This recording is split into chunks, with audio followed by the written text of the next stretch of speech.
أكتر ما عجبني هو أولا ثقافة المرأة المغربية، مثقفة جدا ومحافظة على العادات الجميلة اللطيفة بتاعتهم في الملبس.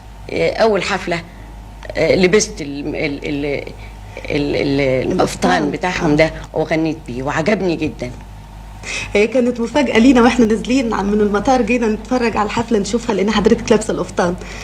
هو أنا الحقيقة حبيته لأنه أولا حشمة ولطيف، غير الملابس طريقة الأكل هنا طريقته لطيفة جدا، إن الواحد يغسل إيديه في الأول وبعدين ياكل بإيده.